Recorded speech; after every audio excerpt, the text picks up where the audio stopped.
to the Living Wisdom Podcast. Today's episode is the first of our dialogues, and our subject is the Black Mirror episode, Bandersnatch.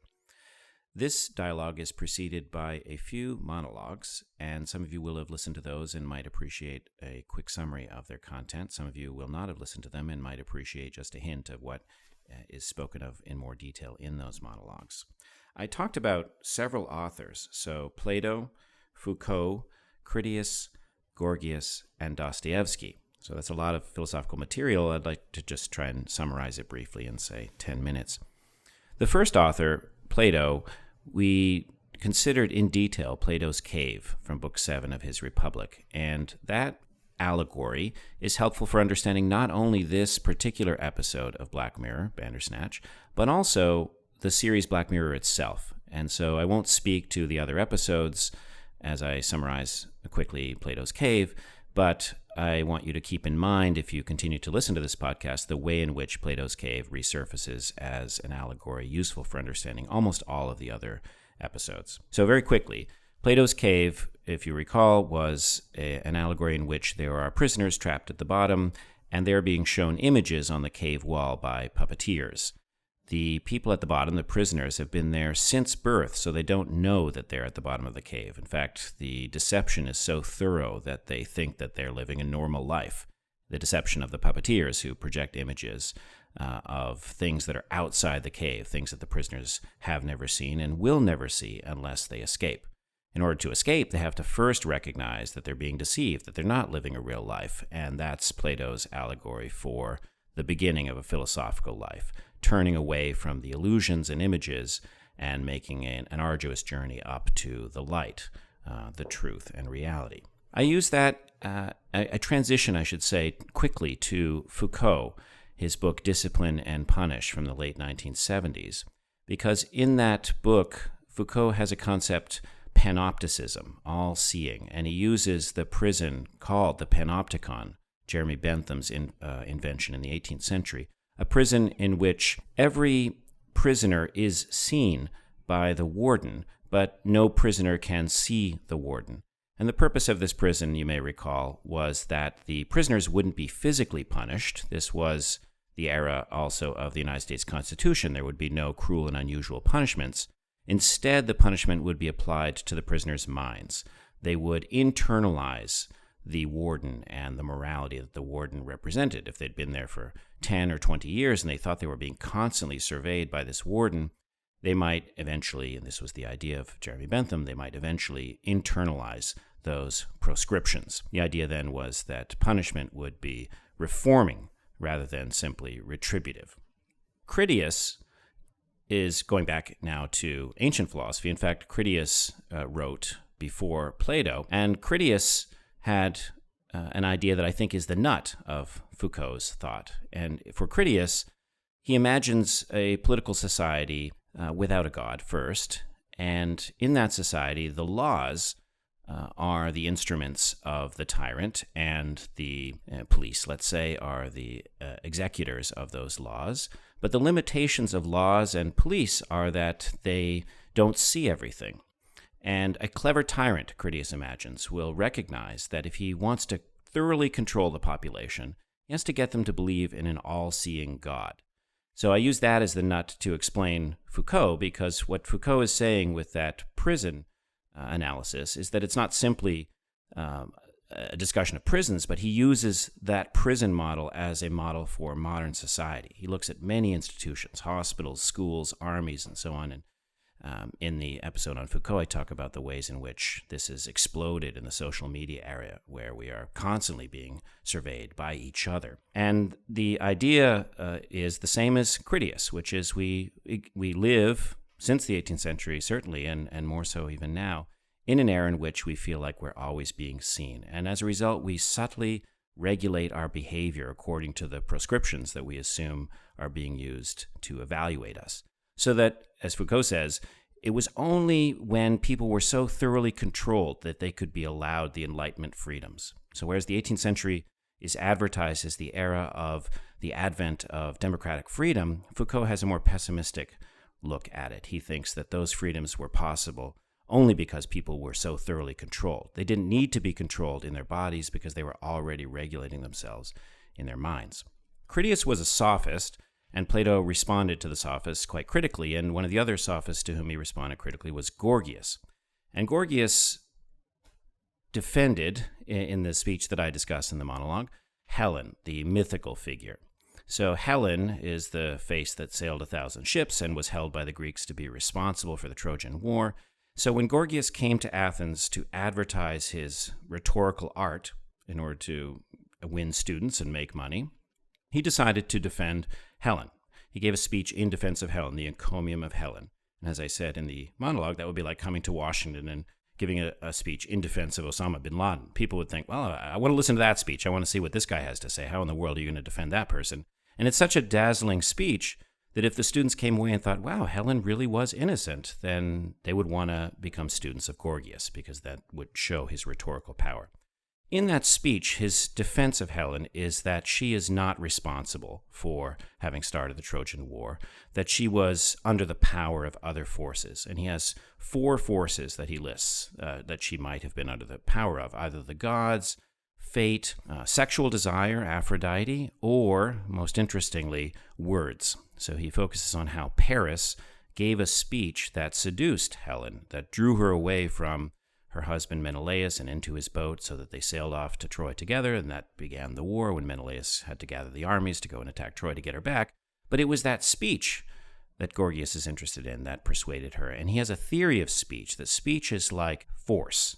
He has a little atomic theory that he toys with, that speech is like little atoms that travel from your mouth into the ears of the listener, and they strike in the same way that physical force might strike. And I should have mentioned that one of the other reasons that Helen might have left was that she was raped in our modern sense, that she was forced by power.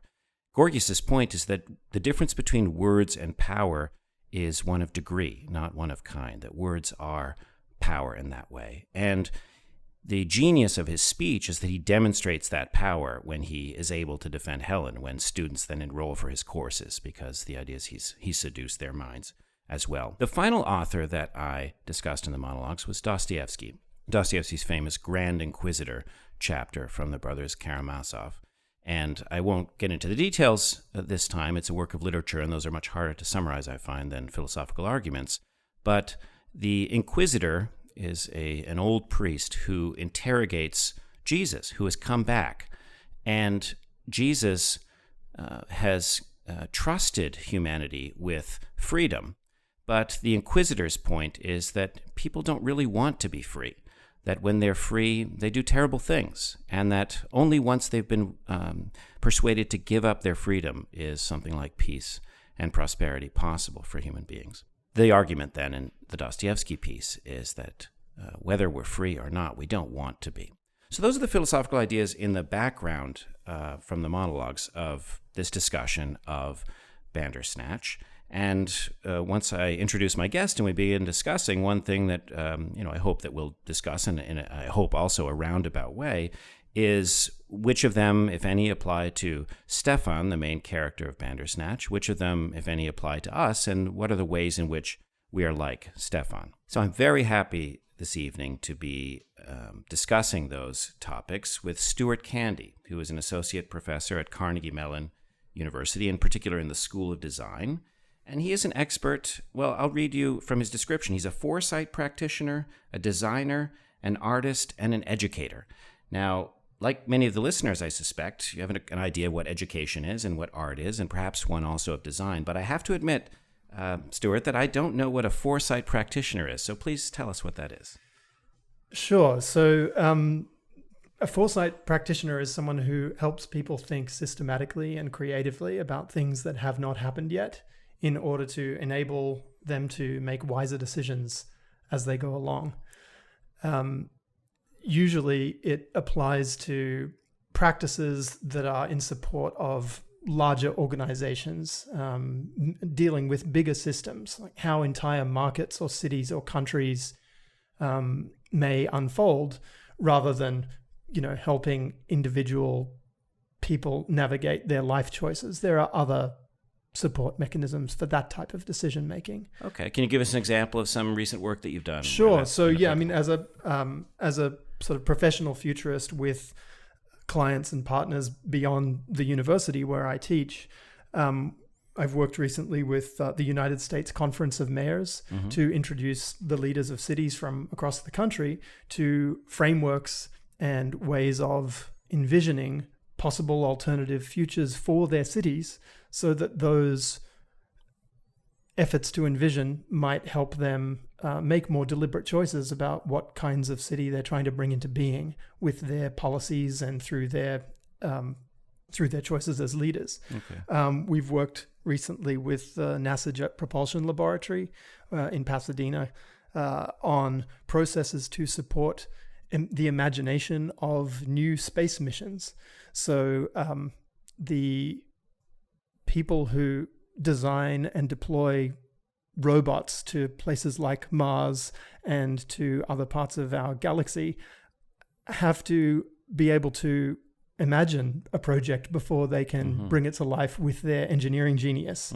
And it's sort of at the very upstream stage of that process that we're working with them to see how that might be made more systematic and creative. I see. So when it came to the mayor's project, my thought was, isn't that what statistics are for? Don't people use statistics to predict what the future is going to be like? But it sounds like you're adding the element of imagination before the statistics can evolve. Yeah, I would say that one of the central conceits of foresight practice in the tradition that I work in is that the future is not singular. It's many possible things. And so one of the first tasks is to try to articulate and imagine what those different trajectories might be. And for that imagining and that articulation to then be able to serve as a basis for discussion of what kinds of things you want and what kinds of things you would prefer to avoid. And so although there is a role for evidence-driven decision-making in many contexts, when we're talking about the future, literally there is no evidence from the future. There are no future facts, as we like to say. And so you are working off of mental models, basically, which may be more or less in line with what currently obtains the conditions that you're looking at, maybe more or less difficult or easy to argue as a follow-on from the past and present as prologue. But the plurality of available conceptions of the to-be is sort of the starting point for the practice. Okay, well, I'd be happy to talk about that all night. But how about, since the listeners have come to us to hear about Bandersnatch, I'll just mention why it is that I've invited you in particular tonight. Yeah. Think of the image from Bandersnatch, the glyph as it's called, where there's the one track that splits into two that becomes the symbol. Of tuning fork. The tuning fork. That's a really good way of describing it, which, by the way, shows up in other episodes. And I think he's given it this meaning in this episode. I doubt very much that he anticipated that meaning in those earlier episodes. But at any rate, that's why I've invited you on, that you're an expert in the present breaking up into possible futures. And so what screams to you from Bandersnatch, from your expertise? What can you bring to us?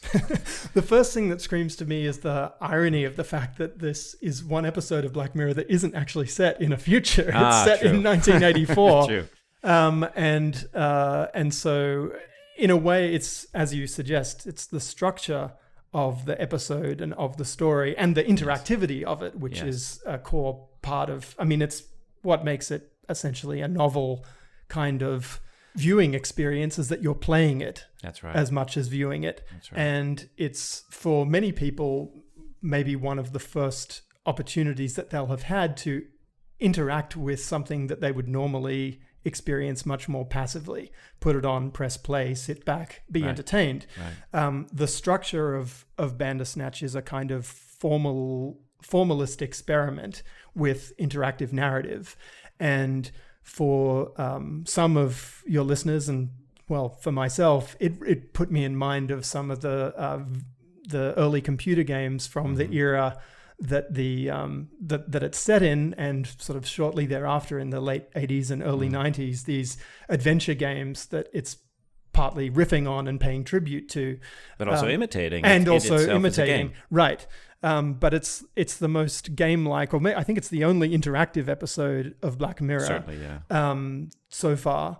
But that comes with certain difficulties and challenges from a storytelling standpoint that I think interact interestingly with its apparent philosophical position. Okay, say more. So, well, the idea of a branching story is an old one, but there are only so many instances probably in our reading lives where we'll have had a chance to experience it, because it's really onerous to write a multiply branching path-based narrative, because for every branch it multiplies the narrative effort that the author or authors have to put in. Right. And so this is has been referred to, my colleague Jeff Watson, who runs the Situation Lab with me. I'm at CMU and he's at the University of Southern California, but we kind of maintain a cross-country collaboration. So I don't want to interrupt your flow, but can you just say briefly, what is the Situation Lab? Yeah, so it's a research unit that's cross-sited at Carnegie Mellon and at the University of Southern California, and we design and stage immersive and generative situations for the public good, for clients, and for kicks. Can you describe? Sure. Yeah, so part of the practice, I mean, a couple of minutes ago when you asked me to talk about foresight, I was giving you a really broad sense of how it's supposed to help inform choice. What I didn't say at all was what that looks like as a practice. Right. And so what it looks like in our case is often the trying to take the ideas about the future that would by default be abstract and maybe verbal or written on a page or perhaps hinted at through statistics. These are some of the traditional media through which people provide decision makers with potential glimpses of the outcomes of their decisions. Like a current and very important example would be the Intergovernmental Panel on Climate Change, the world's leading climate science organ that has for decades now been issuing reports to and summary versions of those reports intended for decision makers, heads of state, presidents, prime ministers, the ministers of the environment, those kinds of folks who are unusually influential in the kinds of choices that they make on behalf of their constituents. And the IPCC has tended to, well, being the responsible scientists that they are, they kind of talk about the various alternative futures for how climate on this planet might unfold at a very high level. So there tend to be some graphs that show, decades of change on the x-axis, and then the amount of gigatons of carbon in the atmosphere on the y-axis, and depending on the different assumptions that you make about how millions of people behave over those decades, you end up with different sort of intervals of carbon. And corresponding to that, there are these written descriptions at a really high level, sort of saying, the A1 scenario set is a world of extremely rapid economic growth with population peaking in mid-century and beginning and plateauing thereafter, et cetera, et cetera. Like really, where in a sentence or two or three, in a few brushstrokes, a whole kind of state of the world is outlined, and with implications for how millions or billions, literally, of people would be faring. And so all of that is at an enormously high level of abstraction. And the practice that I and my colleagues have been engaged in for the last 10 or 15 years is trying to animate or enliven or concretize these ideas about the future by bringing them to life in the present as experiences that you don't have to be a specialist to understand. You can experience them the same way you experience other things in your life. And so we set up, to answer your question, the Situation Lab might, for instance, stage the launch of a hypothetical product from a few years in the future, but taking place at an actual trade show for architecture and interior designers. And so they encounter, in a sense, this hypothetical product. I'm talking about a project called NaturePod, which is a product from the year 2021, a very near future at this stage, but it was a few years further away when we did it initially. And it's a what if, or a hypothetical in a philosophical sense, but instead of being a purely verbal what if, what would it be like if we could experience nature without leaving our office cubicles? If that were a product that we could roll out throughout the sort of efficiency-minded corporate entities of the world, what would that be like? And we could have a conversation about that. But instead of asking the question like I've just posed it to you now, we asked it by making that thing real or apparently real, and launching it at a trade show for people to try out alongside all these other actually real present day products, so that they could have an experience of that what if in 4 dimensions. Okay. And so the Situation Labs work, at least in that example of it, sits under a broader umbrella that we call experiential futures, which is the design of situations and stuff from the future to catalyze insight and change. Yeah.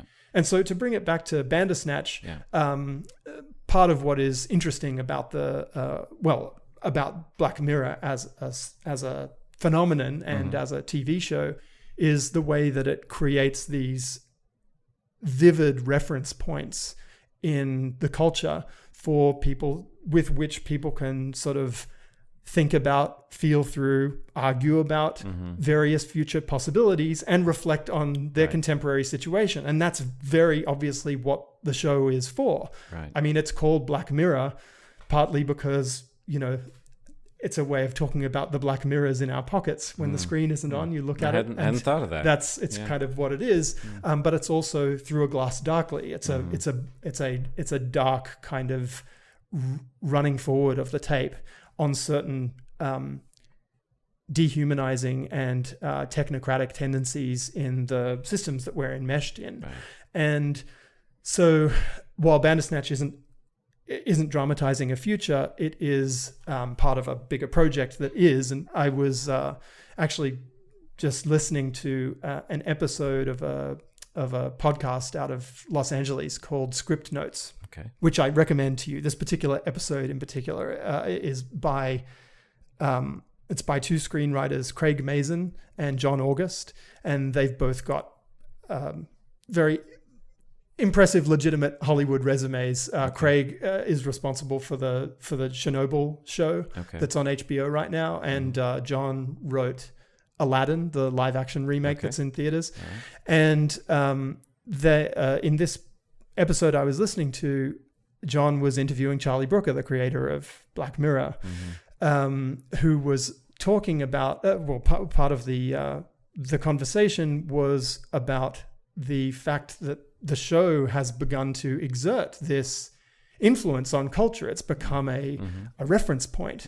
And John asked him, how does that change? Because this latest season has just appeared or slithered into existence, or however you want to call that. And he said, honestly, it's kind of terrifying. And I think they try to avoid that. But I think it's also useful to note that Black Mirror has become alongside, The Matrix, Mad Max, Star Trek. And there's actually a fairly short list of reasonably universally known not just narrative reference points, but especially tonal reference points for kinds of future. Dystopian futures. Yeah, well, in this case, yeah. I mean, if I know that if I say this to you, that we're talking about a Black Mirror future, that'll be sort of unusually resonant. But I think it's becoming, or has become, certainly since it, was this very difficult to get a hold of cult favorite thing that, they started coming out in 2011, I think, and it was several years before they appeared on Netflix and became accessible to everyone, kind of at the click of a button. Season 3. Right.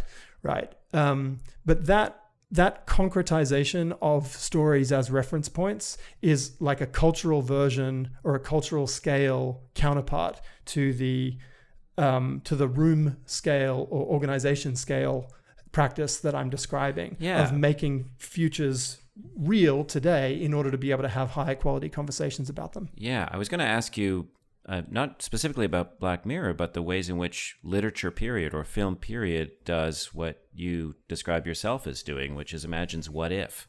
What if somebody, here, this is going to get too self-referential because Bandersnatch is that way. What if a young kid were employed by a big company to make a choose-your-own-adventure video game? Right. What might happen to this kid's mind, for example? Right. And then it wouldn't have to itself be a choose-your-own-adventure show. That's where it gets too meta. Well, yeah, I mean, every story is a what if in a way, but not every story is a what if that illuminates possible choices for the future, and even fewer are what ifs that give you alternative responses that you can navigate and explore as a kind of multi-pronged possibility space. Yeah. So now I see ways in which you would have been an ideal guest for all kinds of other Black Mirror episodes like Nosedive or Entire History of You, where there are new technologies that we can imagine coming online in 10 or 20 years, and the ways in which you can apply your expertise to, are those plausible possible futures and so on. I realize now I've invited you, as you say, for the one episode that goes back into the past, or one of the few that goes back into the past and doesn't do a technological innovation. Well, no, but it does engage in a kind of in a formal storytelling innovation, and it doesn't just refer to it; it performs it, which I think is makes it a really singular and interesting instance among that, on the Black Mirror menu. Yeah, of the many philosophical ideas that I introduced at the beginning here, not included among them was Nietzsche's eternal return, and that would perhaps here just be an example of another theory of time, something that I talk about in much later episodes. Right. But when we think about the glyph and the what ifs, that's beginning to preoccupy me when it comes to this episode, that time starts to get unhinged. So in a typical narrative, you've got a beginning, a middle, and an end. Right. And then in more sophisticated narratives, sometimes you'll start in the middle, you'll have flashbacks to the beginning, you'll have anticipations to the end. But this one messes it all up. So you get to the end and then you can press back, you go back to the middle. And then I started noticing that in some cases, things that happen at the beginning only make sense if the end has already happened. For example, at the very beginning of the film, they're eating breakfast and the dad gets upset because there's a dog out in the yard digging in the garden. Right. That's where the son buries the dad. So presumably that's either an anticipation of, or the dog is actually digging up the dad. Uh-huh. I didn't know if that was intentional on Charlie Brooker's point, but the ways in which this episode messes with time, does that enter into your work at all, or do you have any thoughts about that? Well, I'm interested in the way that it both intentionally and unintentionally performs a certain theory of time. Yes. So one of the implications or entailments of the ballooning content problem. That's where we were when we took the detour into a glyph on that. into the situation lab discussion. Thank you for bringing us back. The ballooning content problem is that if you're creating a multi-threaded narrative that genuinely does bifurcate and you can go down those different paths, then someone has to write, and if it's filmic, then act and shoot and set design and everything, each of those pieces, and it very quickly becomes an extremely daunting undertaking. Yes. Because although you might only take one walk down that decision tree, all of the other stuff that you don't see still has to be made. Right. And so part of the way this episode deals with that is by making a game out of having you go back from certain dead ends and say, make another choice. Right. So it's really kind of railroading you through particular occurrences in the narrative chain that it wants you to see. And it's doing it quite playfully in some instances. So there are times when you get to the end of a narrative, and sometimes I get the feeling like they didn't know what else to do, and they brought you back to an earlier one. But then there are some times where it gives you a choice, well, ostensibly, but there's only one thing. You can only press the one thing. Yes. There's, as if to say, this is going to happen whether you want it to or not. Well, I like that. So that there's an instance in the, I guess, there's no spoilers in these episodes, right? Don't worry. Just go all the, okay. Yeah. So the flashback to when Stefan's mother is trying to get him to go with her on the train, and he says no, and that's the only answer he can give. That's right. But it's in the past. It's in his past. And so that is kind of performing a certain aspect of the theory that, you can't change what has occurred before. But in the sort of the now in a film is always moving, right? And so at any given moment when you come to a choice point, it's now in that it's now for that character. Right. But it starts to get deliberately kind of squirrely towards various ends, where it is referencing you as the kind of god or puppet master making these choices on behalf of Stefan. You think about when Stefan says, give me a sign. Right. Yes, give me a sign. And then you have to choose the Netflix symbol or the glyph. Yes. As if that, by the way, I'll try to just mention times when the points at which I thought of contact with the philosophical authors. That's the moment at which I thought we're playing a kind of god, an all-seeing supervisor as far as Stefan is concerned, like Critias imagined. Right. Well, that's yes. And that's also a moment where in the architecture of the story, the Netflix choice takes you down this really kind of absurdist path, and it becomes comical. Yes, right. They have and the fight with the they therapist. have the right. I first saw or played Bandersnatch right around the start of this year. Yes, and I've just kind of reacquainted myself with the first, the first few bits of it today. Yes, ahead of this conversation. But that turn, that kind of tonal shift to comedy, is to comedy and absurdity and kind of kung fu madness. Right.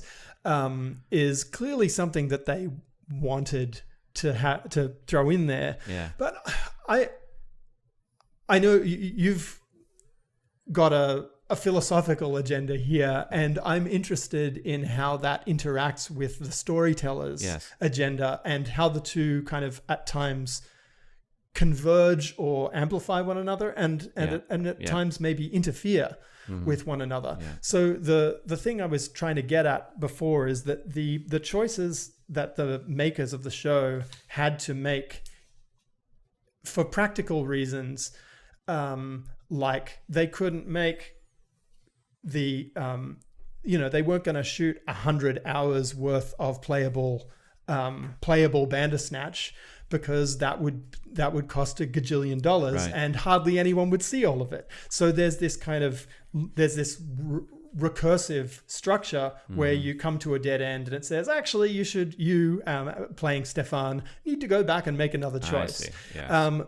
And that's a constraint of the medium and of production budgets and things like that. But it seems to be saying something about time, but I'm not sure that that's really what it's. Yeah. This is not produced by philosophers for philosophical purposes. And so I wonder about how you interpret the kind of entailment or the baggage, I guess, that a structural affordance like that has. Well, I'm trying to think of an example. Probably the one that I had in mind earlier is when Tucker, the boss of the computer software company, when he asks Stefan, do you accept or not? Right. And if you accept, that means that he will stay in the office, and then you just quickly switch to him and his dad sitting on the couch watching the Christmas special where his program is being reviewed, and it's being panned, 0 to 5 stars, right? And we anticipated that if we refused, actually, because that's when Colin Rittman, I forget his last name. Yeah. When Colin says to him, this requires a little bit of madness. You need to do this on your own. if you've seen that already, then if you go back and do the accept, then you know, oh, of course this was going to fail. It was going to be composed by a committee. So that would have been a boring story. Yes. And then when you go back and make the right choice, which is to refuse, counterintuitively, there are some things in the next version of that scene that are different. Stefan knows the reason for the glitch or the crash. That's right. Rather, which he didn't know the first time that he was looking over Colin's shoulder, looking at the prototype of his latest game. Thank you for reminding me of that. That's the other time in which I thought something like Nietzsche's Eternal Return could be going on here. Of course, there are other theories of time, but that's a touchstone for me, where he's been here before. Yes. Time is circular, so our future is our past is our future. We're just going round and round. And yes, you're right. He remembers. It's as if he remembers Colin having said that to him. And Colin also remembers things that Stefan had said to him. Colin, in the redux of the job offer, Colin has read Bandersnatch. That's right. Whereas the first time he hadn't. So it's not just that he's got it right, like he's picked something up from the queue. It's like it's actually that he's read this whole brick of a book. You thought he'd read it. I thought he had remembered what Stefan had said, and he was repeating that back. Well, that's a resolvable.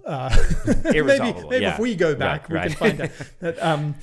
That, that's a recollection issue we can clear up. But so I think it's interesting how the need to make it work a certain way, basically to make limits to the extensibility of a geometrically expanding decision tree.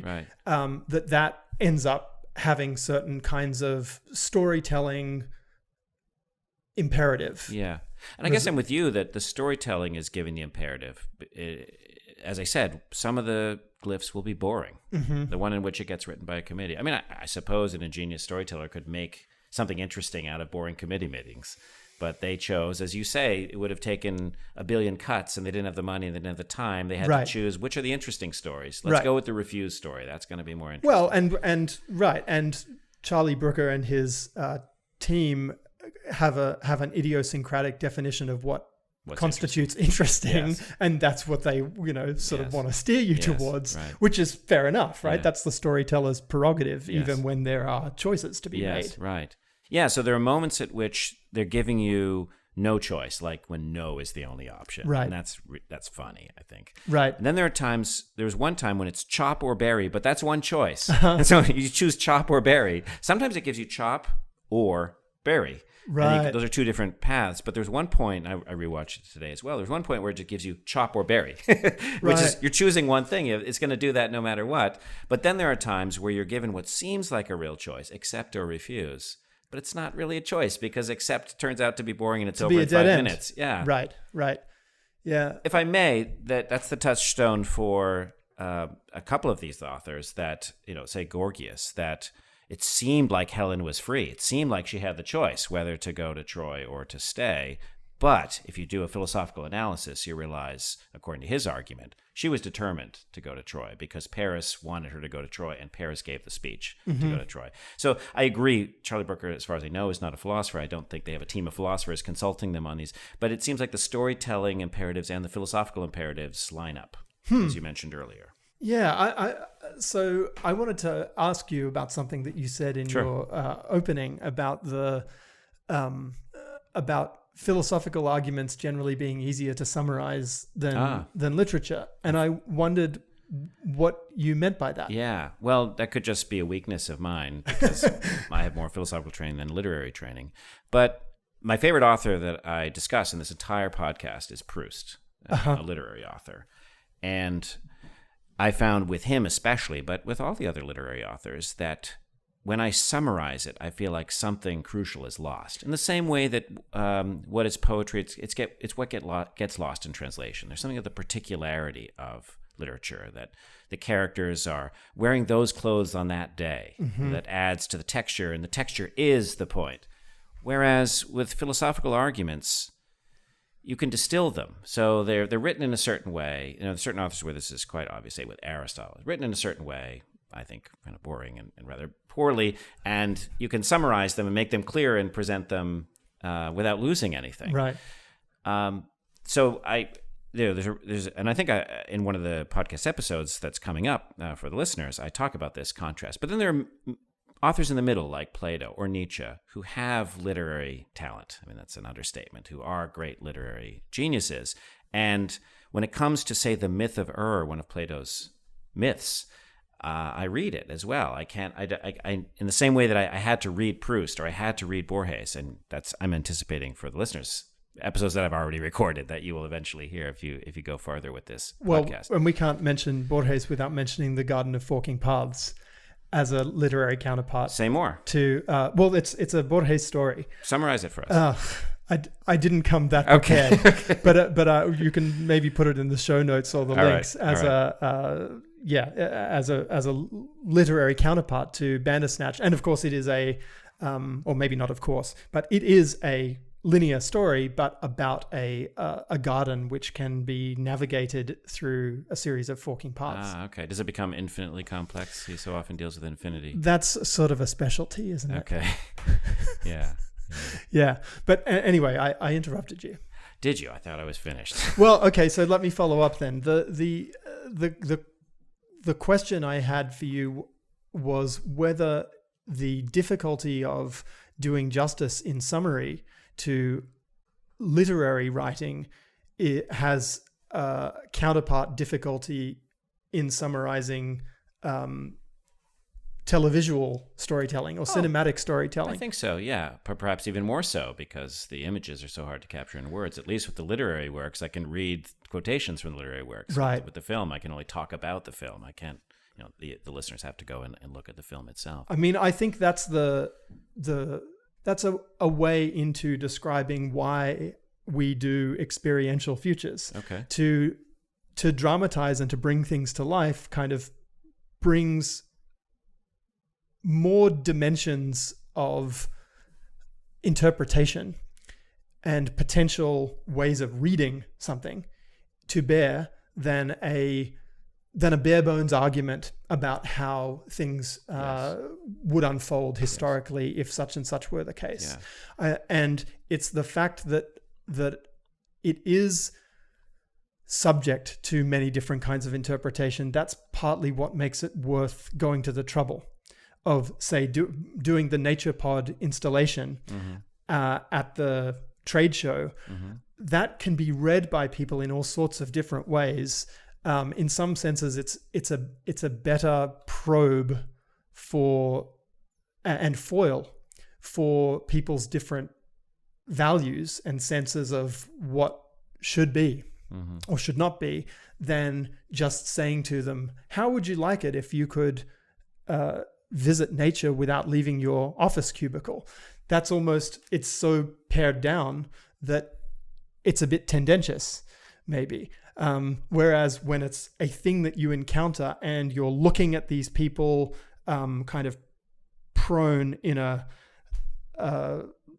something that looks like a massage chair, and their eyes are covered, their faces are buried in this, virtual reality interface. The Nature Pod? Yeah. Okay. And they're saying, I am one with nature, because, the system is prompting them to say that so they can calibrate to it's actually kind of Black Mirror-ish now that we're talking about it.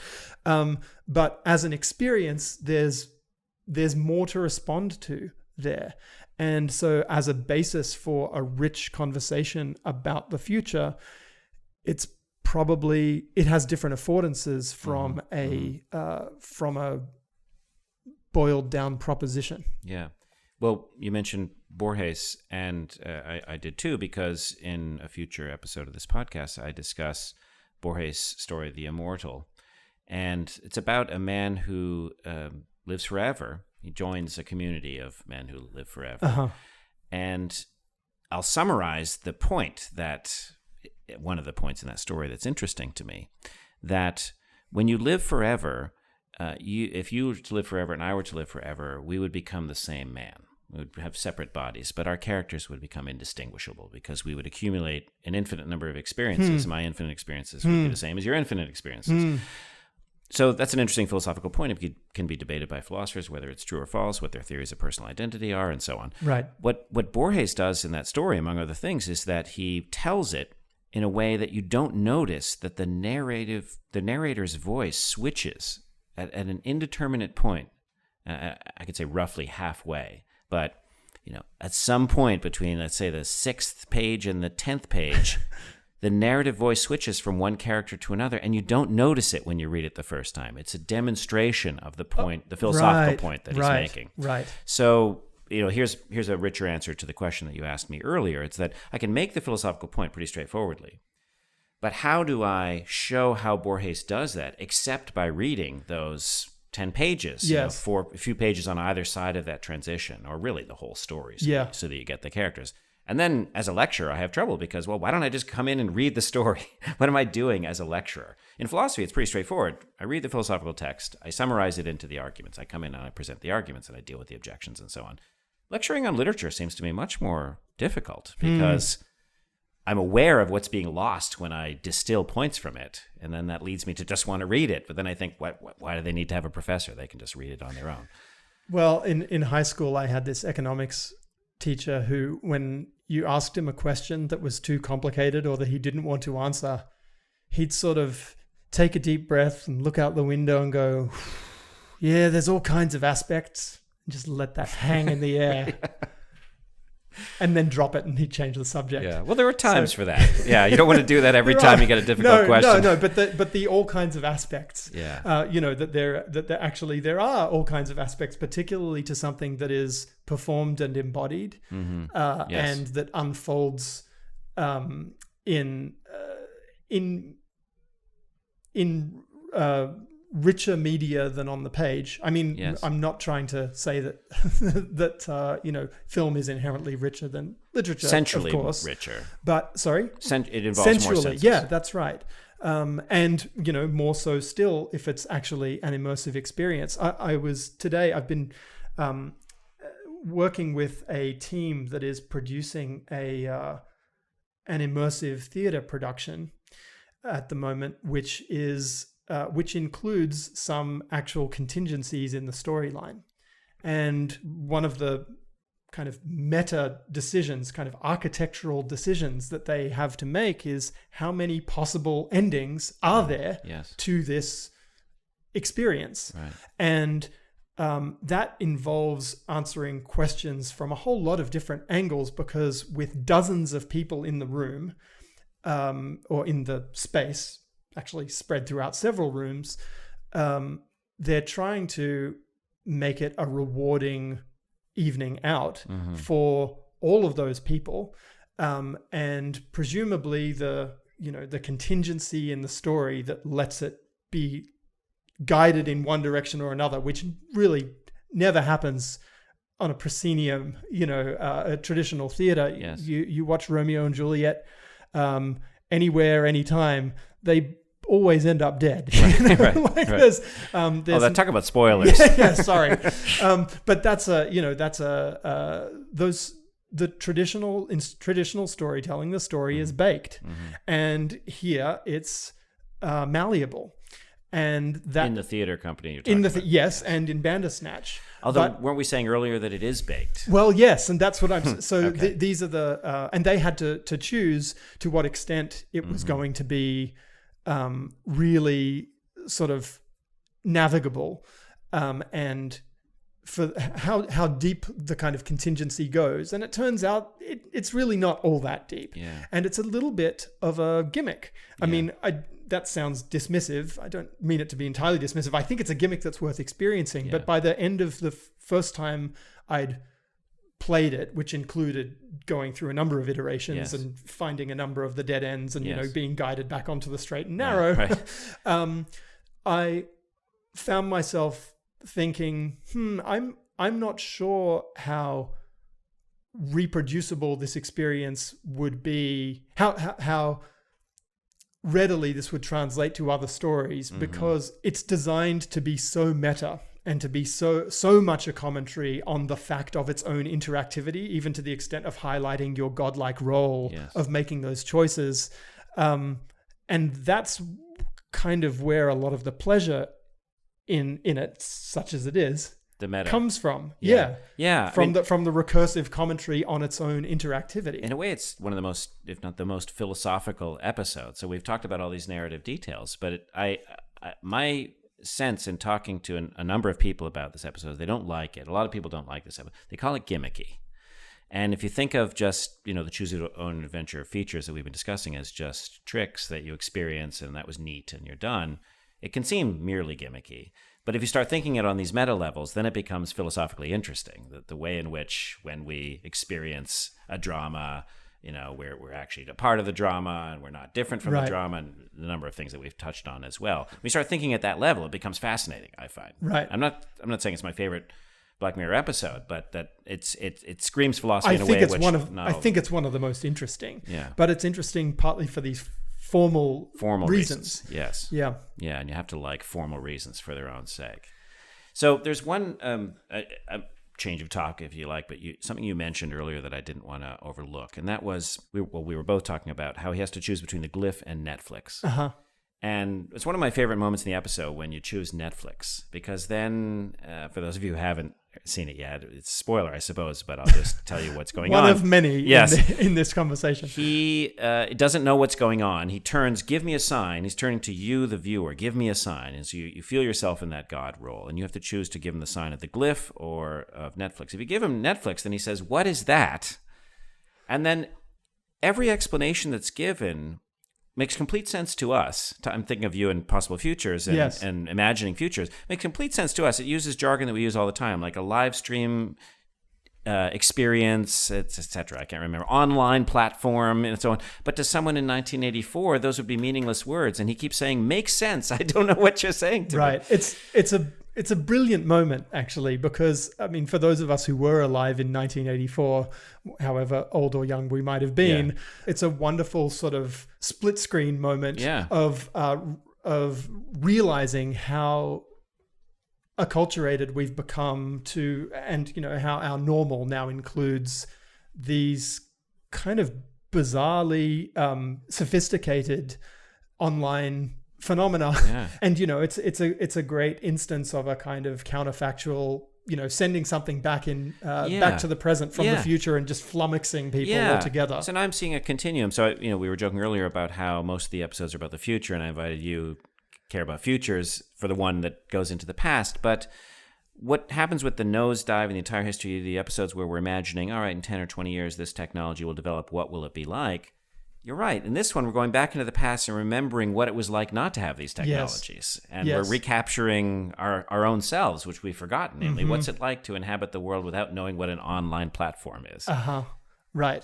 And I mean, there's a subgenre of speculative fiction and of historical inquiry, although it's a little bit disreputable, I think, in history to write alternate histories, kind of counterfactuals that hinge on certain points in the past being otherwise, or the outcomes of certain What if the wars. Germans had won World War I? Exactly.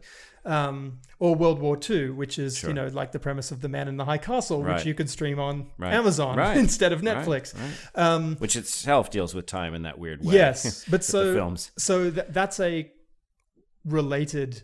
It's sort of a kindred practice of sorts to futures, but I tend to think of it as being, it kind of practice in the sense that it's good mental gymnastics to try to figure out how things might have been otherwise, and what would it have, how, in the case of that Bandersnatch moment, how would a description of a future technology that we now take, or a present 2019 technology, strike someone from 1984, years before even the World Wide Web existed. And but all of that is to some extent practice or preparatory to applying ourselves to the real questions before us, which are before us. How do we make better choices going forward? But I think it was Kierkegaard who said that history can only be understood backwards, but it has to be lived forwards. What do you think? So there's a kind of sense in which foresight is applied history. So what do you think? So with other episodes, like take Nosedive for example, as a clear one, there you think about is what that is the it? one with Bryce Dallas Howard? And That's right. People That's right. rating each other. That's right. Yeah. Yeah. So not hard to imagine. The eye implants are a little sophisticated, but not hard to imagine a society completely saturated with social media and social ranking. Right. And there it's very clear. Well, what is the present issue that we should be thinking about with that in mind? Well, it's social media. Mm-hmm. What with Bandersnatch, what do you think, if any, is the present issue that it's dramatizing? I mean, I'm not sure that I could maybe come up with something, but I don't know that it is really. Right.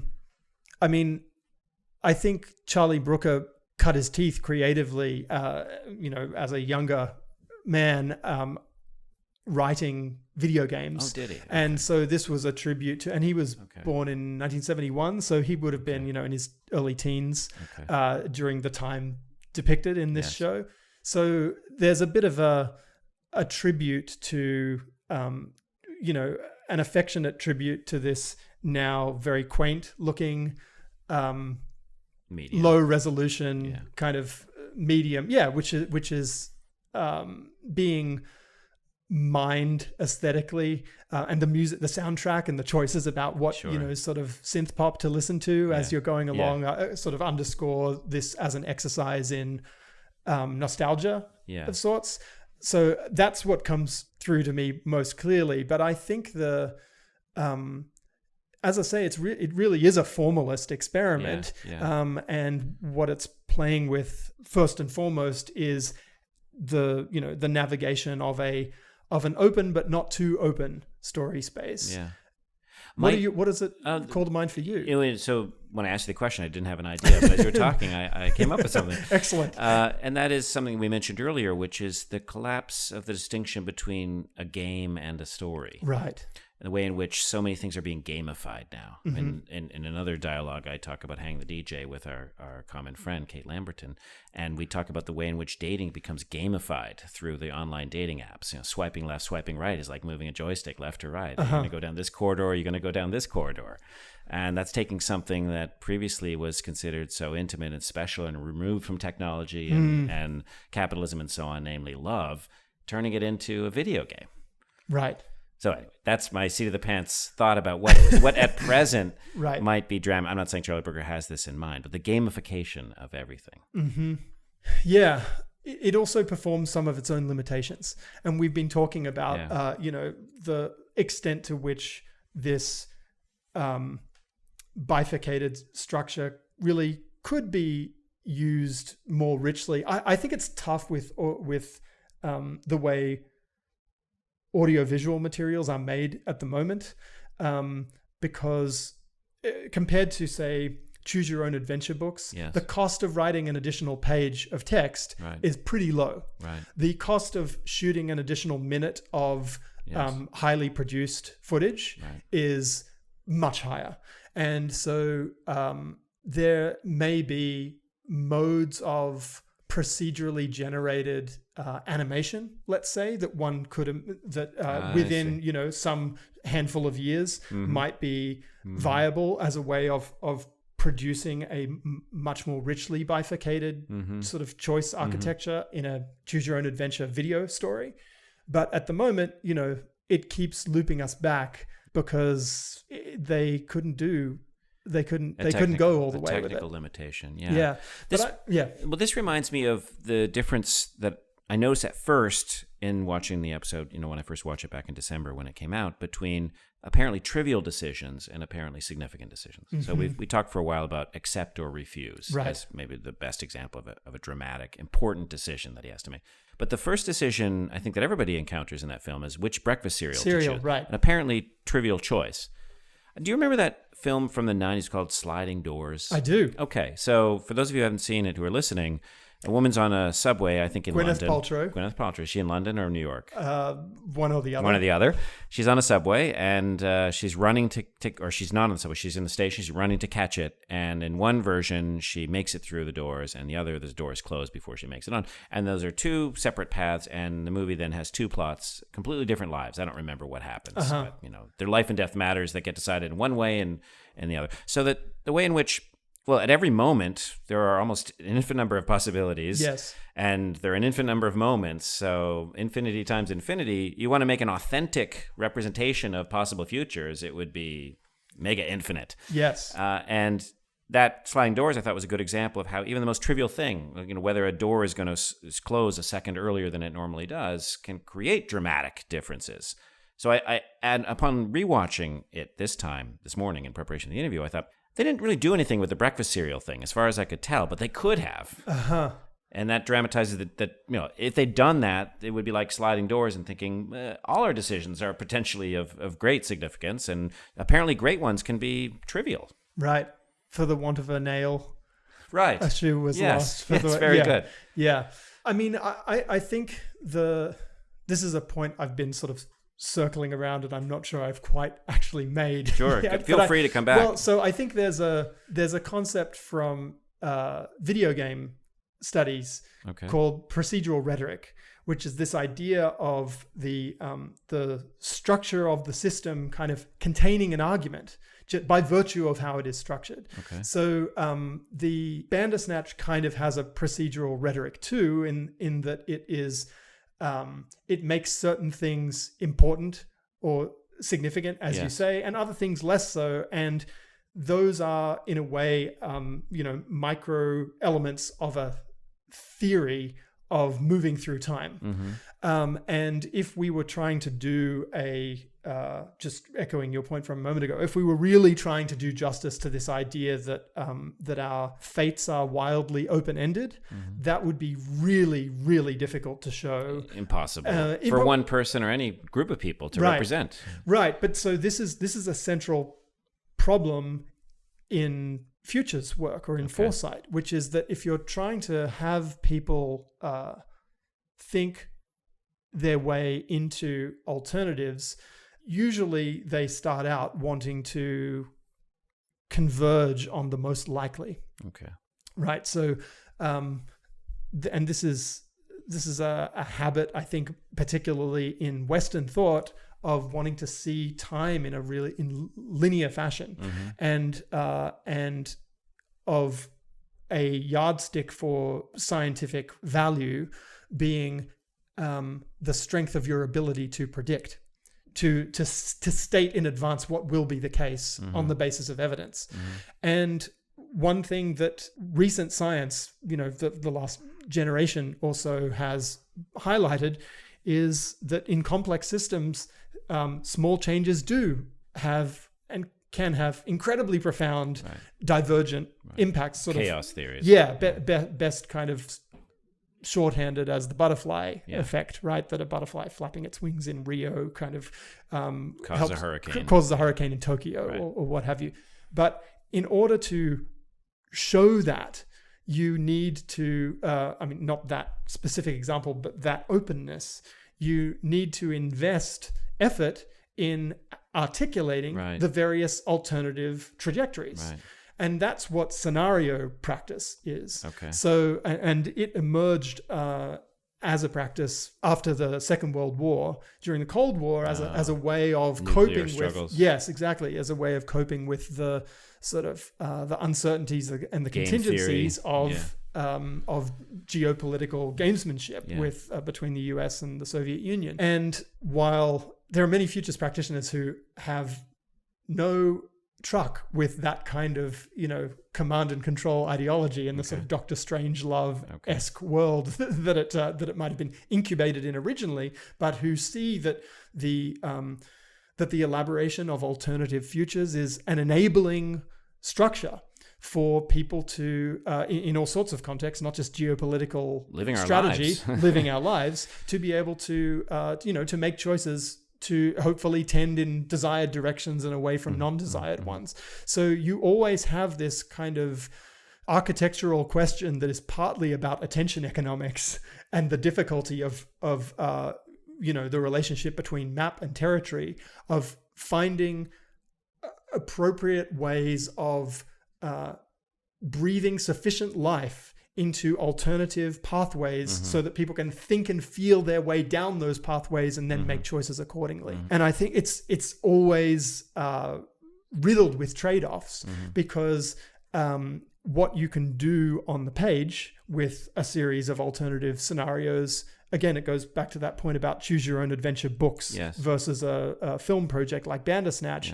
The greater emotional investment or sort of viscerality and depth and complexity, sensorial complexity that we were talking about, that you can get by bringing something to life in that sense on the screen, has to be traded off against the fact that if you're going to do it for multiple different stories, that's however many times the amount of effort that has to go in. Each one has to get So I mean, one of the things that we do and this is acquainting designers with these structures of thought so that they can interrogate their design choices from the perspective of different possible futures that they might find themselves in, or even that they might be helping to enable or helping to foreclose through the designs that they're making.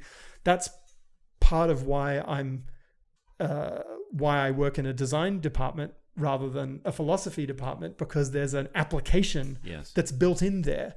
And so having designers think about the future not as a singular thing, but alternative futures that they are shaping through in with their increment of responsibility and their increment of capacity in one direction or another, seems to me to be a literacy that they ought to have. I see now the difference, the ways in which we've been approaching this question. You just express it was the technical versus the philosophical. You've been stressing these technical limitations of multiple futures, imagining, in a choose your own adventure or in a series where obviously hiring actors and so on really dramatizes the fact that you can only go down so many paths. I've been thinking about the philosophical, or I'm starting, I guess now because of this conversation, to think about the philosophical limitations. And I'm reminded again of the Borges story of, let's imagine God writing Bandersnatch. And he's got an infinite budget and he's got infinite actors and so on, got all the time in the world in heaven. What if you made infinite choices? I think Borges is right. I'm just intuiting here that, and I guess I'm appealing to, the fact that I was persuaded by that story, by it having been dramatized. I'm imagining it being a meaningless exercise. In other words, when an author sits down and takes you through a course of events, she's trying to say something. And again, I want to be careful not to say, well, she's got a message and she's just using the story to illustrate the message, because then you don't need to write the story, just tell the message. The story has to embody the message for it to be genuine literature and not an exercise in philosophy applied to a story. Right. So with that proviso, the author sits down and chooses a path through for you, the reader, in order to say something with that path. Right. Once you open it up to more futures, then you're not saying something about the particular path. I think in this case, you have to go meta, as you mentioned earlier, and say something about going down paths, which is what Bandersnatch is doing. Yes. But now the furthest extreme would be opening it up to infinite number of paths. Then you're not saying anything, as far as I can tell. Yeah. No, well, that's right. I mean, and this kind of maybe helps to make clearer what I was getting at about the procedural rhetoric, that in the structure of Bandersnatch, the particular bifurcation points or forks in the road that Stefan comes to and that you with him come to as a viewer player, they're highlighting, and it's always, like just a couple of choices, right? Every 5 minutes. Right. But in reality, we usually have at any given moment way more options available to us than that. And we've already talked at length about the kind of impossibility of being faithful to that degree of open-endedness with this medium at this point in its development. Anyway. And here I'm encouraging you, think about it. The medium develops, and then we could do the God thing. What would it be an exercise worth experiencing or doing? Well, it would be worth doing to see whether it's worth doing. Yeah. Oh, interesting. See, that's what philosophers do. We imagine what it would be like logically, and then we say, no, not worth doing because meaningless. No, but like you said, you have to read Proust in order to have the experience of. So I don't know. I mean, I think it would be. Would have to have infinite lives, so it's probably not worth thinking about. The one of the things that this invitation from you kind of called forth for me was a line of thought about how our imaginations are more limited than we take them to be. That there's a sort of popular imaginary of imagination, if you like, that you can go anywhere and do anything in your mind whatsoever. But actually, most of the time, our thought processes, including the most fantastical that we allow them to be, follow particular tracks. Last night, I don't always remember my dreams, but I woke up this morning and I remembered two things. One is that I had dreamt that I was watching a new episode of Black Mirror, and I remember it being really creepy and weird, and thinking, oh yeah, this is pushing the envelope. I wish I could tell you exactly what you could write happened. The next season. Yeah. But and then the other was, I dreamt that I was meeting up with someone I went to high school with, and have not seen since then. And he is a lawyer these days. This is true. But in my dream, he was showing me some close-up card magic, and I was like, where the hell did that come from? And I realized within a few minutes of waking up that a couple of days ago I'd gotten an email from him. I actually haven't checked this. I don't think this is part of the dream. I'm pretty sure this actually happened. Received an email from him because I guess we're connected on LinkedIn or something, and he has my email address. I received an email invitation to the launch of the American edition of his legal business. So he's sort of called to mind, even though I literally have not seen him for more than 20 years.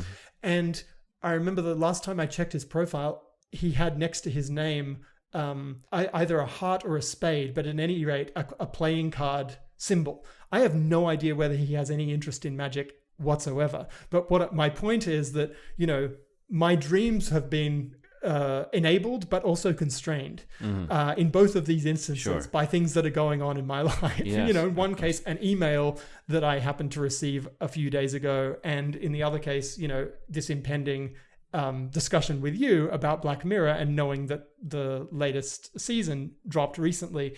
I could have dreamt anything, but not really, because there's always a sort of, horizon of imaginability, which is, maybe more or less elastic, but it's not as elastic as we tend to think that it is. Right. I got two philosophical points to make here. One is quick to say that there's an upcoming episode of this very podcast on Freud's theory of dreams, which explains the limits that you just mentioned, or at least gives rules for why you would, not you particularly, but in the end, ultimately you particularly as well, but why people have the limits that they have in their dreams.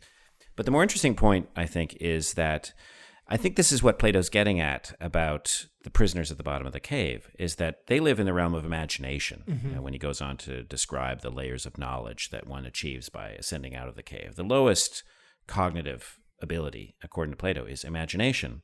The lowest, yes. And the problem with the people at the bottom of the cave is that their images are scripted by the puppeteers.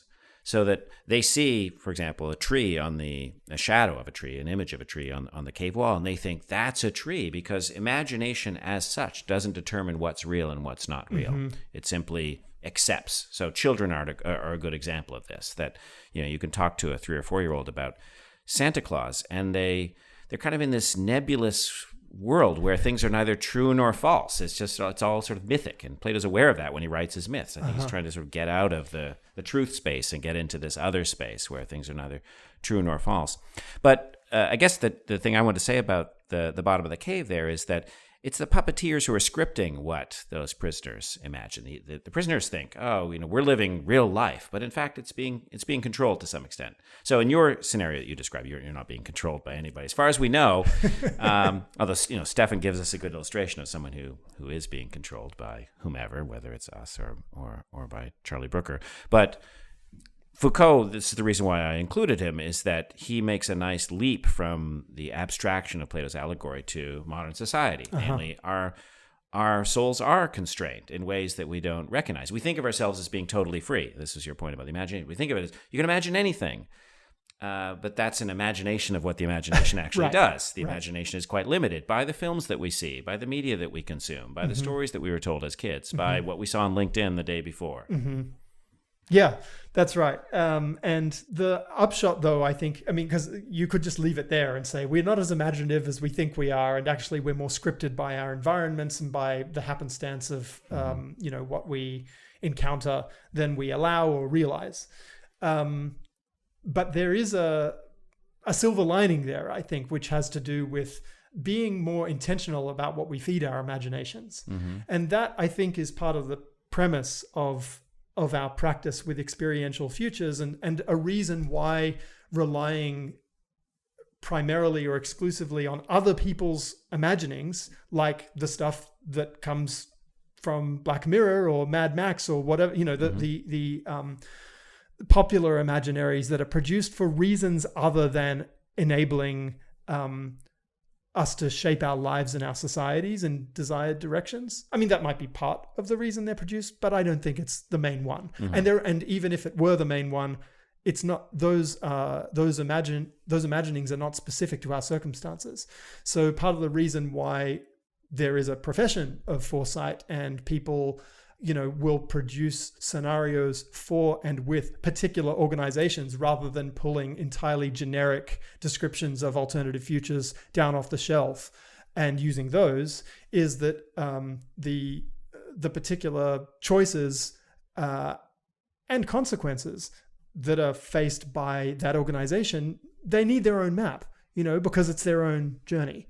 And working off of a sort of generic map is not going to be as helpful as thinking about who and where they are, what ideal looks like for them, what must be avoided at all costs looks like for them. It's partly about a clarification of collective values and prospects. This gets back to something I wanted to ask you at the beginning when you were describing your career. You work, as you said, on systems.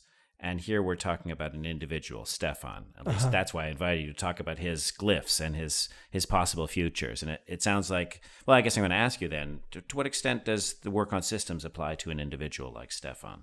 To what extent? Well, there is a practice of personal futures, which is not something I particularly focus on, but it's kind of a use of some of the same methods and conceptual infrastructures, if you like, to help inform particular choices that people might be facing or realize that they could be facing. The choices that they surface for themselves rather than them being served by a Netflix menu. Yes. I've had students come to me after digesting scenario generation methods that we've used in classes to talk about, the futures of the Arctic or of adoption or of humanity's relationship to nature, these big sort of systemic By adoption, phenomena. What did you mean? I mean like parents adopting children who don't have parents. So that would be an individual case as opposed to... No, system. that would be a system. So that's an example of... that actually was a topic of that a team in one of my grad classes took on a few years ago, where they did a series of scenarios for how adoption as a phenomenon this was in Toronto, Canada. So it was at the provincial level, Ontario. Adoption works in a particular way. It's regulated and its policies operate thus and so. And they were imagining different ways that adoption might work. Actually, in that case, they made an experiential scenario, a time machine, where they turned a black box theater, so a fairly small room, but that could fit 20 or 30 of us walking in fairly comfortably, and they turned it into a TV studio, where a show was being filmed in a not too distant future, 2020 something, called Adopt-a-thon, and it was a game show, like an old style dating show. But in this case, the child to be adopted was at the center of it, and they got to pick the parents. And that is not how adoption works at the moment, but they had figured out a way of dramatizing an alternative arrangement and experientializing it, making it tangible and sort of performative at the scale of a room that we'd step into for 20 minutes. I think did I lose the thread there? Well, you asked me a question about... Well, I'm trying to bring it back to Stefan. And I'm trying to see whether the systems thinking that you specialize in... I see. bears on Stefan's individual decisions. So, it might help us to think about a particular one. So we were talking about personal futures. Yes. And a former student of mine has been developing a process called personal experiential futures, where it's a structure for a series of workshop engagements, one-on-one, where the practitioner, and initially her, kind of prototyping the process, would sit down with someone and basically through a semi-structured ethnographic interview, map out their sense of alternative futures that they could face, close to an ideal, a sort of best case scenario, close to a worst case scenario, what they expect. Yeah. And also she added one, and all of those three categories are based on work by the late Stanford anthropologist Robert Textor, who developed this thing called ethnographic futures research to basically surface alternative futures from an interlocutor who might be an educator who knows a lot about technology in the classroom, having them sort of structuring their imagination in such a way as to develop alternative scenarios informed by their expertise for how technology in the classroom might look, or sitting down with a Thai, as in someone from Thailand, policymaker talking about the futures of the country. So what Maggie Grayson, my student, did for her culminating project was adapt that structure for people talking as experts about their own lives and elaborating alternative futures for themselves. Sort of best case scenario, worst case scenario, expected, and then her addition was unexpected, something in their blind spot. So that required her to sort of infer something that they were maybe not thinking about, but could or should perhaps. Okay. And then they would together in the session begin to prototype artifacts from those futures as if they had occurred at a low resolution, using sort of paper and other materials ready to hand. And then she, as a designer, would go away and make a high resolution version, almost like a prop from their future life, and bring that to the next session and put it down in front of them and use that as a kind of vector or a vehicle for a deeper conversation about what they want, what they don't. So yes, the short answer is yes. So let's try it this way. We've focused on the decision between accept and refuse. I think that's probably the best one in the episode. And imagine your student doing that project with Stefan at that moment, especially given the fact that we've seen his futures, at least as Charlie Brooker imagines them. Well, I mean, I guess you could flash forward. We could show him you can't in that moment because it takes an investment of time to create which is part of and what Tucker we've been is standing about. Over. yes, exactly. Decide now because we need this in September. I guess one thing that you could possibly do is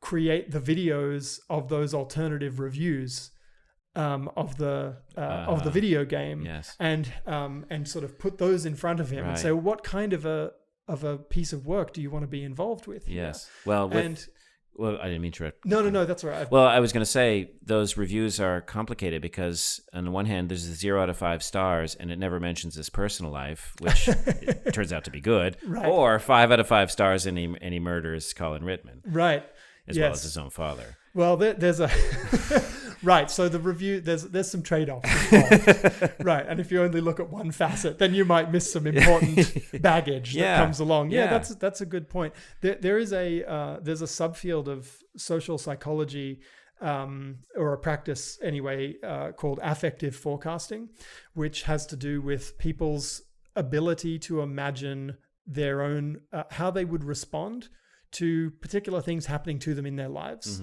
And there's the Harvard professor, psychology professor, Dan Gilbert, who wrote this. It's one of these instances where a specialist writes a book about their specialty and manages to simplify and popularize it. Happiness, is that his specialty? Stumbling on Happiness.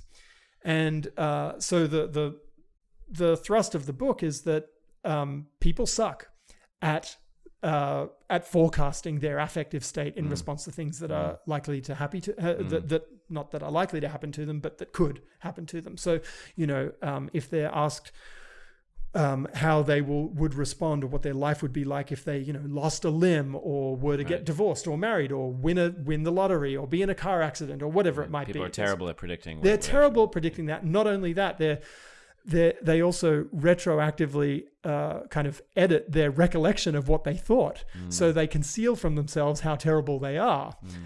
So they'll make these choices based on essentially, very thin imaginings. Yes. And his prescription for, the sort of counterbalance to this is just talk to people who have had things happen to them. It's sort of like an argument for intergenerational contact. Talk to older people who have had experiences and, believe them about now this is dealing with, things that occur, I guess, repeatable aspects of a life. Yeah. Right. So that the kinds of events that I'm talking about, the difficulty that we have collectively, and this is going back to the big systems register where futures tends to operate, is that many of these things don't have precedence, or at least not in our lifetimes. And so bridging kind of imaginatively and sort of sufficiently into those circumstances is a feat, not just of intellectually constructing how a particular pathway might lead there, but trying to get under the skin of it so that you feel what it would be like to be there. That's at the heart of this challenge, and it's your point of experiential futures. Yeah, your point about precedence is interesting to me, because you said in the personal case, the solution would be an intergenerational one where you just talk to people who've gone down those roads. So Plato's Republic begins, for example, with Socrates talking to Cephalus, an old man. And Socrates is probably about 50 at the time. And he says, tell us what you've learned. You're at the end of a road we all are traveling, and we'll eventually get there. So, but the presupposition of that is that we're all on the same road.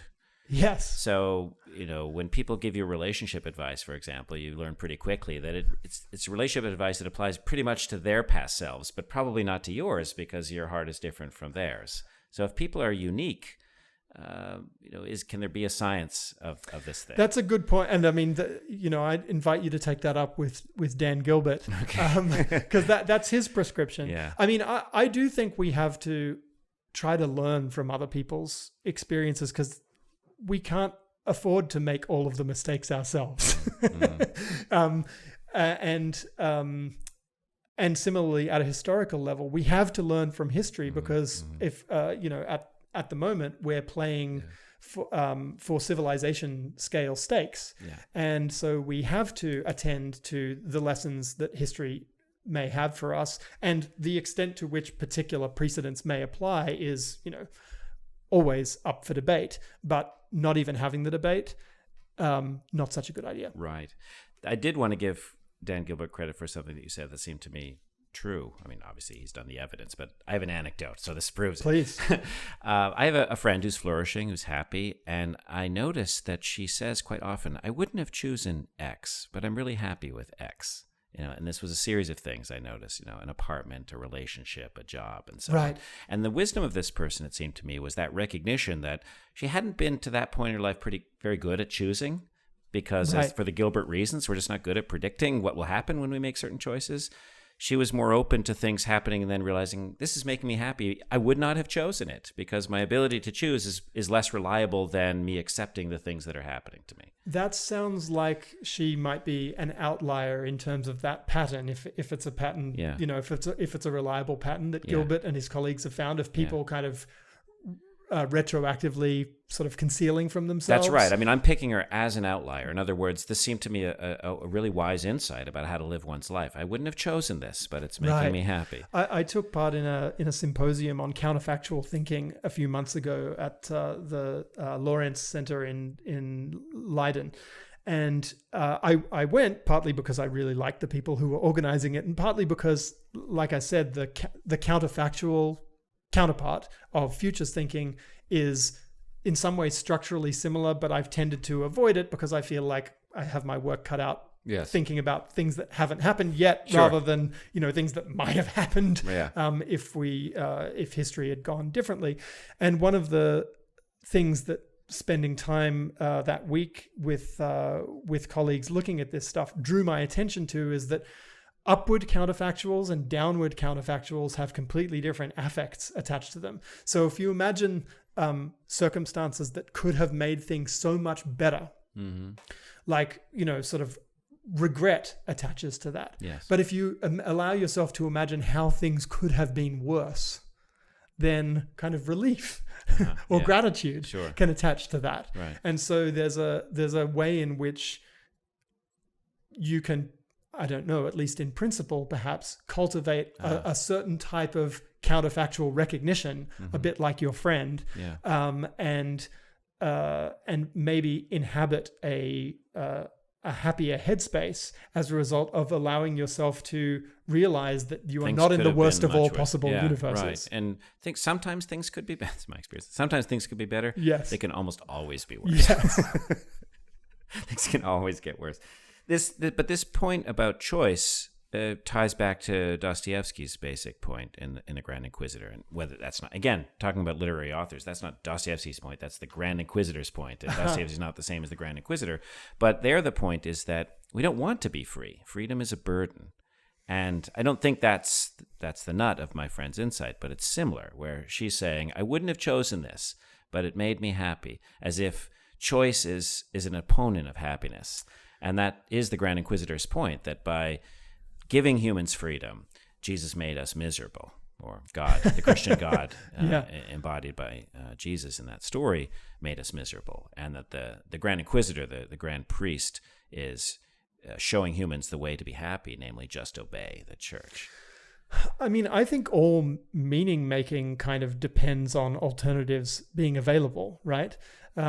If you have only one conceivable reference point, you can't make judgments about it. And we recognize this in situations like contract, where if you are forced under jury, if someone points a gun at your head and says you must sign this contract, we don't recognize it as valid because you didn't actually make that choice, really. Okay. If it's your life or that, there's a need to, we sort of need alternatives in order for meaning making to work. And I think you were making a version of this point earlier when you supposed the God version of Bandersnatch. It's a different point, but it might be the other side of the same coin. That point was, if there are infinite number of choices, there's no meaning. And here you're saying if there's only one choice, there's no meaning. There's also no meaning. The meaning has to come in between zero or one and infinity. Yes. I think these are these are related points. Probably. Well, maybe that's a place to wrap it up, Stuart. Any other questions or sort of thoughts about the episode that you wanted to introduce that I didn't give you a chance to? Well, I'm curious about how you regard the episode now in light of our conversation. Oh my gosh. Well, I have to say, coming in, I didn't have a theory about this episode. So many of the episodes, you mentioned the word agenda. You said that I have an agenda. And I thought, well, I do and I don't. I do, in the sense that here are these authors, and I chose these authors to make certain points, especially about free will and determinism, that I think occur in the film. And there's one little moment in the film that I didn't get to mention that I find charming, and that's where we've chosen Stefan to do something. I think it's bite his nails. And he's in therapy at that moment, and he holds down. Yes. He holds down his hand. So, and you feel frustrated if you're the one who chose bite his nails. He's not following my instructions. He's not, that makes it seem like he's free, but in fact, he's just following Charlie Brooker's instructions. Right. Yes, he's struggling to be free. Yeah. So, yes, I had an agenda in the sense that I wanted to highlight certain questions about free will and determinism, but I didn't have an overall theory of this episode. And I don't think I can replicate in this moment the theory, but I feel like a theory is starting to gel because of our conversation. This may be getting back to this point that we concluded with, the point about meaning, requiring choice, but not infinite amount of choice. Something else. Help me out. What have we come to? I'm sort of, my jury is still out about to what extent Bandersnatch really helps train the imagination in terms of alternative prospects, because I think it's giving you that performatively with one hand and taking it away with the other. Yeah. And that's exactly the kind of irony verging on nihilism that this whole series seems to specialize in. Yeah. But as I said, I think there's a a relationship between the technical register of the storytelling and the philosophical, and it's a side effect of the technical limitations that they turn into a kind of pocket philosophy almost of determinism. Yes. And so I'm kind of troubled by that, because I think I'm still waiting for, and I think we're all still waiting for, the properly expansive decision tree of the simulated story being as richly open-ended as life, as I experience life and understand life to be. Yes. But I think you have to step away from the screen in order for that to happen, or at least step away from, you get more of that in open world video games than you do in, a kind of modified TV show like Bandersnatch. I was thinking about I always forget this acronym, MMOPRG. Massively multiplayer online role-playing game. Yeah, that's a closer approximation of life and thus of infinite possibilities, where you go in with an avatar or a character, and anything can happen because there are 10 million other inhabitants of that world, or however many are playing that particular one. Yeah, and the I'm going to be mulling for some time this question of how the authorial intent comes through the sort of choice structure that we were talking about, because there's a whole lot of experimentation being done at the moment with making stories more open-ended, and with immersive theater, I mentioned earlier, has in the last 10 years become a sort of a celebrated and much experimented with genre of real life experience that tries to give people a night out at the theater where they're not just sitting watching, the predetermined arc unfold, or at least they feel like they're not. One of the best known companies of this at this frontier is a British one called Punch Drunk that has had a show running in New York for almost this entire decade, the 2010s, and called Sleep No More, which is based on Macbeth, but it takes place in I think a 5-story hotel in Chelsea that's set in a kind of Hitchcock noir movie in the 1930s. It's this very interesting sort of genre mashup, but you get to walk around wherever you want, basically. And there's something going on in every room. There is, but it's kind of like a music box that, if you go to it a couple of times, you sort of notice that there's the same stuff happening, and you get to look at it from different angles. And, of course, there's some amount of contingency because it's live performance and the timings and the particular individuals and the specific interactions are going to vary, but it's all planned out, of course. And so you have to look to other media in a way to get further along that spectrum from pre-baked to genuinely open-ended. And immersive theater is a step in that direction, and then a step even further is live-action role-playing, which some immersive productions are now experimenting with incorporating, where basically you're not just an audience member, you have a character, you have perhaps a motivation, you have things that you can do and say and agendas to pursue. And then it's improv. And then it's improv, but right. And so there's a spectrum here that is being avidly experimented with now. And so I think if you really want to scratch the itch of open-ended contingency, you probably need to look to other media than Netflix. Just too expensive, as you mentioned earlier. Technical limitations. Yeah. I want to take up again your invitation to say what my agenda is here, because I think it's crystallizing. Please. Oh, great. I think that the complaints that I've heard about this episode, that it's gimmicky, that the people who watch it don't feel anything, I think there's something to that, in that because we're making these choices for Stefan, it's like Stefan doesn't have a character. When you have a character, that inclines you to do certain things in certain situations. So if you're an alcoholic character, put a drink in front of you, you're going to drink it. That's what it is to be an alcoholic character. And if there's a choice being made by somebody else, he takes the drink or he doesn't take the drink, well, then he's not an alcoholic, because the alcoholic would take the drink. Right. So when you take the choices away from the character, you're eviscerating the character's identity. And I think it's hard to feel for Stefan, because who is he exactly? Right. When we're making these choices. so that the meaning of Bandersnatch is not there at the level of the characters, the way it is, say, in Nosedive, a standard narrative that I've been using as a comparison. Where is the meaning? I think we both agreed earlier in the conversation that it's at some meta level, the structure. It's the meaning is some formal thing. And I think the formal lesson that I'm getting from our conversation, and I realize now that I think I kind of baked in with my selection of readings about free will and determinism, is that the show presents choices, but they're not really choices. Yeah. So the show is dramatizing what several of these philosophical authors are saying, especially Gorgias, that you think you're free. You think you can choose whether to go to Troy with Paris or not. But in fact, you're being forced by the structure of the words or the gods or whatever. In this case, Charlie Brooker. And I think maybe that's a deeper reason to take issue with it than whatever the gimmick might be, that it's sort of it's a disempowering theory of human non-agency. You see, in philosophy, we wouldn't take issue with it if it were true. So it might be disempowering, but that just might be the way it is. Well, do you think it's true? I do not. No, I believe in free will, so I don't. But I love dramatizations, even of positions with which I disagree. And that would be this case.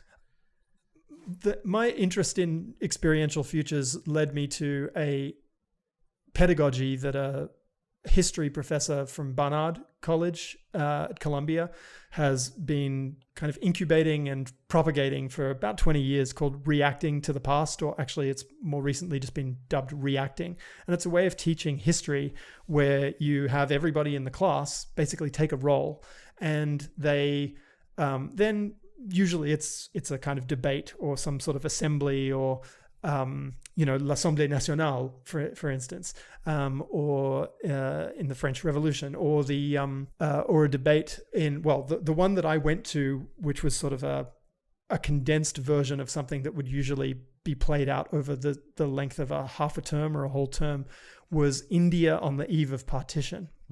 And so in 2 days, we did this kind of condensed version of the conference at Shimla in northern India in June 1945, where the British explained to their Indian subjects, essentially, that they were pulling out. Mm-hmm. And so how did the Indians want to respond to that? Mm-hmm. And in the event, that is in history, that was where partition was decided upon, and there was Pakistan and East Pakistan, later Bangladesh. That was how the subcontinent was kind of carved up. In our version of it, because we were role-playing and could make different decisions, we ended up voting for unity. And so at the end of the 2 days, we had a non-historical outcome. And there's an interesting question there about, well, does that mean that we were doing history wrong? Or does that mean that we were at some level recovering contingency that tends to be edited out of usual historical accounts, which are about sort of stitching up neatly in explanatory fashion how things kind of inevitably turned out. Right. And I tend to think that the recovery of that contingency, and the idea that at any given moment the people living through history don't know what's going to happen next, that's important to remind ourselves of historically, that was true then as well. And that can that's another form of inter or transgenerational solidarity, that, at any given moment in time, we are looking through a glass darkly at our prospects and find it really hard to know what the right thing to do is. Yeah. And I wanted to qualify my position a little bit. I said, I believe in free will, and this dramatizes a position that I don't hold. That's not quite right. I do believe in free will. I also believe that we can be rational. But I think most of the time that we think we're free, we're not. Most of the time we think we're being rational, we're not. In other words, there's just so much self-deception. And in other monologues, I talk about philosophical theories about why we deceive ourselves, what the motives are, and so on. So I guess I want to give a more sympathetic treatment of or interpretation of this episode and say, I think it dramatizes very well what happens most of the time.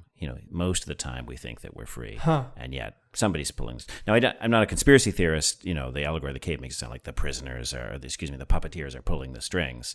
I want to give more psychological explanations for what's pulling the strings. Say in your dream theory, there's deep motivations for why that's happening. It's not purely contingent, and you're not aware of it. So if you were to act out on some of those same deep motivations in your everyday life of which you're unaware, there are strings being pulled by another part of you of which you're not aware. Who are the puppeteers taken to be in your reading of Plato's Cave? The sophists and political leaders. The sophists of which Critias and Gorgias are examples. Yeah. So if cynical, manipulative rhetoricians and politicians who are able to control populations for their own purposes. So who would they be today? Advertisers as well as politicians, the heads of Facebook and Google or whatever. I see. The Illuminati. The Illuminati, exactly. Back to our conspiracy theory. Yes. Well, this has been a pleasure. Likewise, Patrick, thanks Stuart. for having me. Thank you so much for coming on the show.